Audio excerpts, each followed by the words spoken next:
আসসালামু আলাইকুম সবাইকে।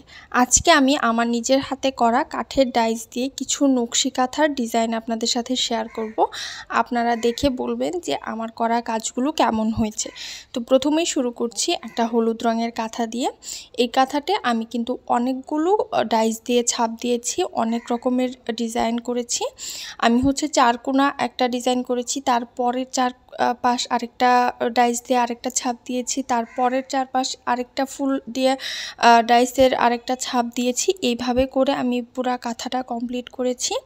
এখানে আমার 4টা থেকে 5টা ডাইসের ছাপ লেগেছে, আর আমি এক এক রকম কালার সুতা দিয়ে করার চেষ্টা করেছি। দেখুন এই যে পুরা কর্নারটা একটা ছাপ দিয়েছি, তারপরেরটা আরেকটা ফুলের মতন কাঠের ডাইস দিয়ে ছাপ দিয়েছি, তারপরেরটা লাভ যে শেপের একটা ডাইস আছে সেটা দিয়ে। মানে আমার কাছে যতগুলো ডাইস ছিল তার মধ্যে যে কয়েকটা আমার ভালো লেগেছে আমি সেই কয়েকটা ডাইস দিয়ে এই কাঁথাটার মধ্যে ছাপ দিয়েছি আর কাঁথাটা সেলাই করেছি। এরপরে একটা লাল রঙের টকটকে লাল রঙের কাঁথা শেয়ার করি। এই কাঁথাটা পুরাটা আমার নিজের হাতের সেলাই, আর এটাতে আমি পুরাটার মধ্যে একটা ছাপই ইউজ করেছি। এই ছাপটাকে কয়েল ছাপ বলে, কাঠের ডাইসের যে ছাপটা।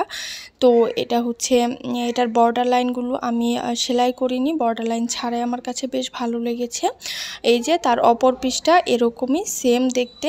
আর এটা যেহেতু লাল রঙের কাঁথা ছিল, আমি এখানে হলুদ রঙের যে সুতা আছে সেই সুতা দিয়ে সেলাই করেছি। সুতাটা 2 পার্ট করে নিয়েছিলাম। আমার কাছে এই কাঁথাটা সব থেকে সুন্দর লেগেছে। আর এই কাঁথাটা আমার নিজের হাতে করা প্রথম কাঁথা। আমার কাছে খুব একটা বেশি ভালো লাগে না এই কাঁথা, কারণ এই কাঁথার সেলাইগুলো এত বেশি ভালো হয়নি। যেহেতু প্রথম কাঁথা, এখানে অনেক কিছু ভুল ত্রুটি আছে। যাই হোক, এই কাঁথার মধ্যে আমি বর্ডার লাইনগুলো সেলাই করেছিলাম, যার জন্য একটু হিপিজিপি লাগছিল। তো আপনাদের কাছে এই কাঁথাটা কেমন লেগেছে অবশ্যই জানাবেন। এরপরে যে কাঁথাটা আমি দেখাবো, এই কাঁথাটা 2টা কালারের মধ্যে সেলাই করা হয়েছে। এখানে বর্ডার করেছি হলুদ কালার, আর মাঝখানের যে অংশটা সেটা লাল দিয়ে করেছি। এই কাঁথাগুলো অনলাইনে কিন্তু অনেক বেশি দেখা যায়। তো ভাবলাম যে যেহেতু আমাদের ডাইস রয়েছেই, তো একটা করা যাক।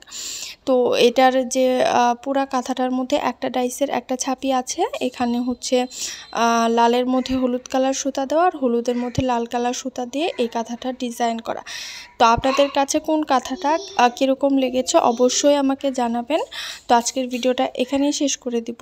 আর কোন কাঁথাটা আপনাদের কাছে সবথেকে বেস্ট মনে হয়েছে সেটাও আমাকে কমেন্ট করে জানাতে পারেন। কাঁথা সম্পর্কিত বা ডাইস সম্পর্কিত কোনো কিছু যদি আপনাদের জানার থাকে আমাকে কমেন্ট করে জানাবেন, আমি আপনাদের প্রশ্নের উত্তর দেওয়ার চেষ্টা করব। সবাইকে ধন্যবাদ। আসসালামু আলাইকুম।